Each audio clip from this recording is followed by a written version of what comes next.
जी बिस्मिल्लाहिर्रहमानिर्रहीम। अस्सलाम वालेकुम स्टूडेंट्स। हम chapter number 12 first year biology study कर रहे थे और उसमें ह्यूमन डाइजेस्टिव सिस्टम के बारे में डिस्कशन हो रही थी। अब इस सिस्टम में हम मुख्तलिफ पार्ट्स का रोल पढ़ चुके हैं। Oral cavity, pharynx, oesophagus, stomach, duodenum और जेजुनम। और जेजुनम तक आते आते फूड कंप्लीटली डाइजेस्ट हो चुकी है कि फूड में जो मैक्रो मॉलिक्यूल हैं जैसे लिपिड्स, प्रोटीन्स, स्टार्च वगैरह वो कंप्लीटली डाइजेस्ट हो चुके हैं। प्रोटीन अमाइनो एसिड में कन्वर्ट हो चुकी, स्टार्च ग्लूकोज में और lipids fatty acid and glycerol में। अब ये डाइजेस्टेड फूड पहुंच चुकी है इलियम में। इलियम स्मॉल इंटेस्टाइन का लास्ट पोर्शन है और इसके अंदर कोई फूड डाइजेशन नहीं होती है। यहाँ से सिर्फ डाइजेस्टेड फूड को अब्जॉर्ब किया जाएगा। अब अब्जॉर्प्शन का लफ्ज़ जब हम इस्तेमाल करते हैं तो इसका मतलब क्या है? ये दो लेवल्स पे हो रही है। पहले इलियम में से डाइजेस्टेड फूड ब्लड या लिम्फ में एंटर होगी, फिर वहाँ से बॉडी के डिफरेंट सेल्स में एंटर होगी। और जब ये डाइजेस्टेड फूड बॉडी सेल्स में एंटर हो जाएगी तो बॉडी सेल इसको डिफरेंट पर्पसेस के लिए यूटिलाइज करेंगे, इस्तेमाल करेंगे। वो सेल की ग्रोथ हो सकती है, सेल का रिपेयर हो सकता है, कोई एनर्जी प्रोडक्शन हो सकती है और इस यूटिलाइजेशन को एसिमिलेशन भी कहा जा सकता है। अब इलियम जो है इसमें क्या ख़ास बात है? इसके क्या ऐसे फीचर्स हैं कि सिर्फ यहाँ पे ही डाइजेस्टेड फूड अब्जॉर्ब होती है? उन फीचर में से फर्स्ट फीचर है कि ये हाईली कॉइल्ड होती है। इसकी लेंथ काफ़ी ज़्यादा है और ये कॉइल्ड फोल्डेड होकर हमारी एब्डोमिनल कैविटी में मौजूद है। इसके अलावा इलियम की इनर सरफेस पे आपको बहुत सारी रिंग लाइक स्ट्रक्चर नज़र आती हैं और इन रिंग लाइक स्ट्रक्चर्स को हम सर्कुलर फोल्ड का नाम देते हैं। और सर्कुलर फोल्ड्स के ऊपर फिर फिंगर लाइक प्रोजेक्शंस मौजूद होती हैं और इन फिंगर लाइक प्रोजेक्शन को हम वेलाई का नाम दे सकते हैं। और फिर इन वेलाई के ऊपर फर्दर प्रोजेक्शंस होती हैं जिनको माइक्रोवेलाई कहा जाता है। तो इलियम हाईली कॉइल्ड है, इनर सरफेस पे रिंग्स बनी हैं, सर्कुलर फोल्ड, सर्कुलर फोल्ड के ऊपर वेलाई हैं, वेलाई की सरफेस के ऊपर माइक्रोवेलाई हैं। और इन चारों की वजह से इलियम का सरफेस एरिया इंक्रीज कर गया है। यहां से फूड अब्जॉर्प्शन मैक्सिमम हो सकती है। तो ये इलियम के वो स्पेसिफिक फीचर हैं जो हमारे गट में किसी और पार्ट में मौजूद नहीं, इसलिए मैक्सिमम फूड डाइजेशन इलियम में ही होगी। अब इसको अगर हम मजीद डिटेल से इंटरनल स्ट्रक्चर पर लेवल पे जाके देखें तो आप यहां पे देख सकते हैं कि इसको आप सर्कुलर फोल्ड की सरफेस समझिए और इसके ऊपर ये जो फिंगर लाइक स्ट्रक्चर आपको नजर आ रही है इसको हम वाइलस कहेंगे। थोड़े से इंटरवल के बाद फिर इसी तरह एक और वाइलस है और ये वेलाई इतनी ज्यादा तादाद में है कि इलियम की इनर सरफेस वेलवेट लाइक महसूस होती है। अब हर वाइलस की अपनी बाउंड्री सेल्स पर मुश्तमिल है और इन सेल्स को एपिथेलियम सेल कहा जाता है या सिंपल आप इसको एपिथेलियम भी कह सकते हैं। और एपिथेलियम सेल के ऊपर ये रेड कलर की जो प्रोजेक्शंस आपको नजर आ रही हैं, इन रेड कलर की प्रोजेक्शंस को हम माइक्रोवेलाई का नाम देते हैं। वाइलस के इर्द गिर्द जो एपिथेलियम है, एपिथेलियल सेल से फिर ये प्रोजेक्शंस निकली हुई हैं जिनको हम माइक्रोविलाई कह रहे हैं। अब वाइलस के अंदर एक बड़ी वेसल आपको मिलेगी जो कि एक्चुअली ब्लड वेसल नहीं है बल्कि लिम्फेटिक सिस्टम का पार्ट है। इस वेसल को हम लैक्टियल कहते हैं। फिर इस लैक्टियल के इर्द गिर्द ब्लड कैपिलरी का एक नेटवर्क आपको मिलेगा। अब यहां पे ये लैक्टियल और ब्लड कैपिलरीज किस मकसद के लिए हैं? फूड अब्जॉर्प्शन के लिए।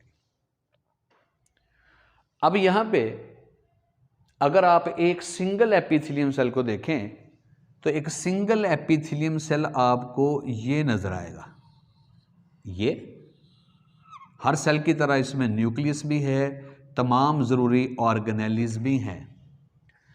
अब इस सेल की सरफेस पे माइक्रोविलाई जो एक्चुअली ट्यूब्यूलर स्ट्रक्चर हैं वो आपको ऐसे नज़र आ रही हैं। ये फाइब्रस नहीं है बल्कि ट्यूब्यूलर हैं, ये हॉलो प्रोजेक्शंस हैं।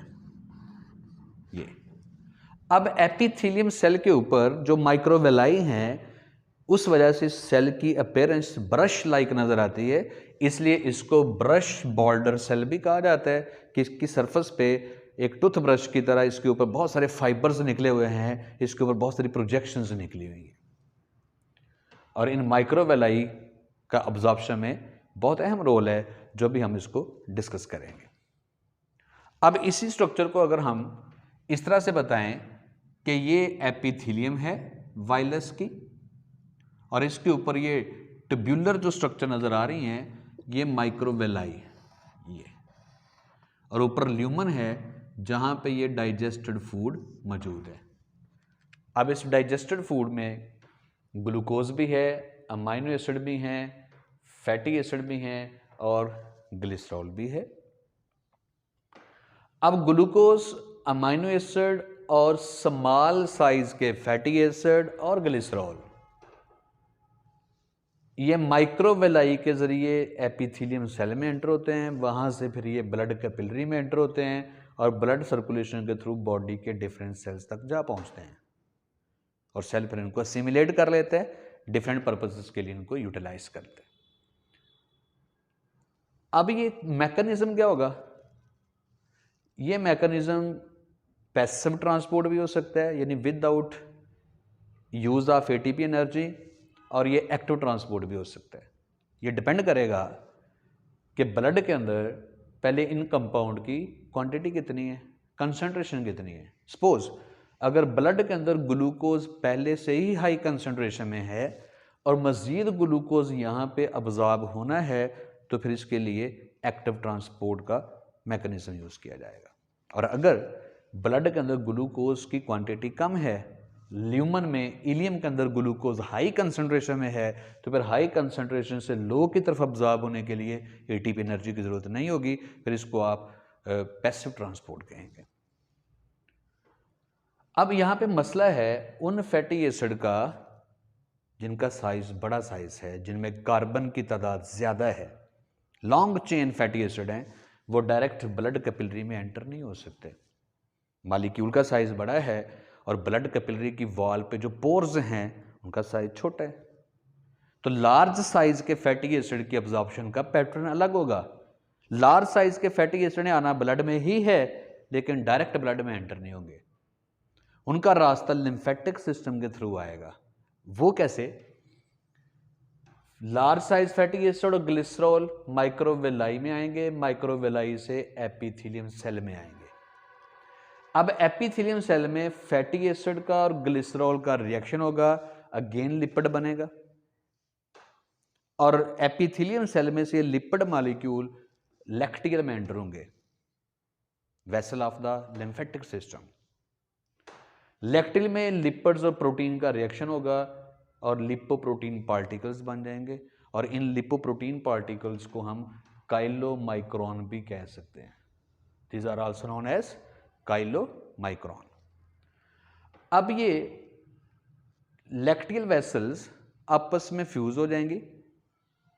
देखिए इलियम के अंदर बेशुमार वेलाई हैं और वेलाई में से निकलने वाली लैक्टियल्स एक जगह पे फ्यूज हो जाएं तो फिर एक बड़ी वेसल बन जाती है लिम्फ वेसल।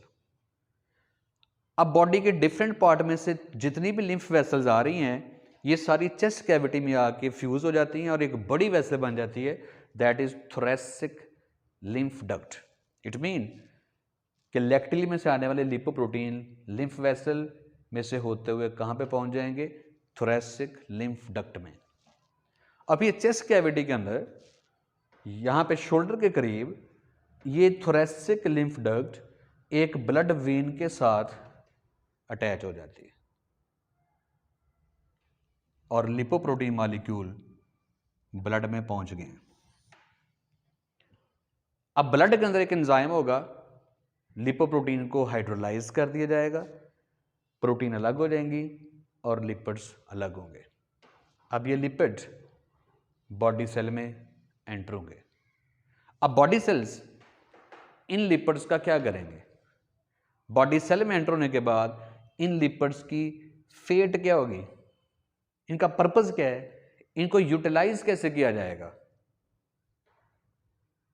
पहली ऑप्शन तो ये है कि सेल में एंटर होकर ये लिपिड सेल में स्टोर हो जाएंगे, स्पेशली अगर हम एडिपोज सेल की बात कर रहे हैं, हम लिवर सेल की बात कर रहे हैं, तो वहां पे ये लिपिड स्टोर हो जाएंगे।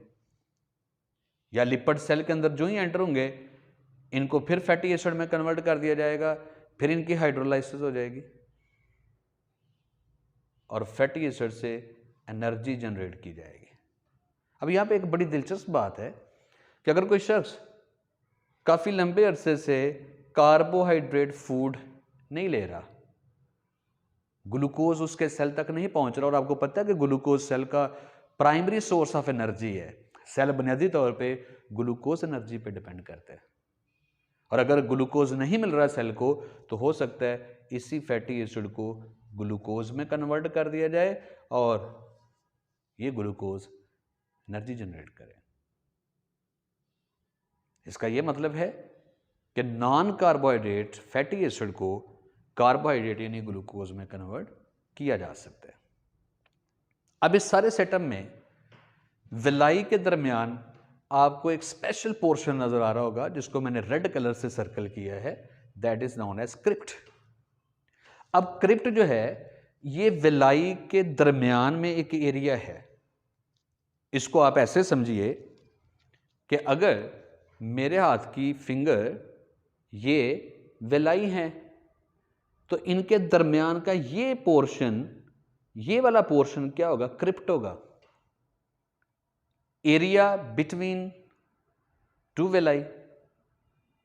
और ये है किस पर्पज के लिए कि यहां पे कंटिन्यूसली सेल डिवीजन होती रहती है क्रिप्ट में, और ये नए जो सेल बनेंगे वही सेल ये विलाई की एपिथेलियम बन जाती है। एपिथेलियम तो पहले भी मौजूद है, ये नए सेल ऐड करने की जरूरत क्या है? उसकी वजह यह है कि जब इलियम की ल्यूमन में से फूड गुजरती है तो वो विलाई के साथ रब करती है, फ्रिक्शन होती है और बहुत सारे एपिथेलियल सेल शट ऑफ हो जाते हैं, झड़ जाते हैं। अगर इसी तरह ये सेल झड़ते रहे तो विलाई तो डिस्ट्रॉय हो जाएंगी। इस कारण जितने सेल यहां पे शट ऑफ हुए हैं उतने ही सेल रीजनरेट करने हैं, और वो रीजनरेशन किस पोर्शन में हो रही है? क्रिप्ट में हो रही है। वहां से जो नए सेल बनेंगे फिर वो दोबारा विलाई के एपिथेलियम में आ जाते हैं और एपिथेलियम फ्रेश रहती है, रीजनरेटेड रहती है, कायम दायम रहती है और विलाई की स्ट्रक्चर डिस्ट्रॉय नहीं होती। क्या फूड के तमाम कंपोनेंट विलाई में से अब्जॉर्ब होकर ब्लड में चले जाते हैं? नहीं। फूड में जैसे डाइटरी फाइबर्स हैं, सेलुलोज फाइबर हैं, वो अब्जॉर्ब नहीं होंगे क्योंकि उनकी कहीं पे डाइजेशन हुई नहीं। वो एज इट ही इलियम में से निकलकर लार्ज इंटेस्टाइन में चले जाते हैं। अब फर्दर हम लार्ज इंटेस्टाइन के बारे में बात कल वाले लेक्चर में करेंगे। अपना ख्याल रखिएगा। अल्लाह हाफिज़।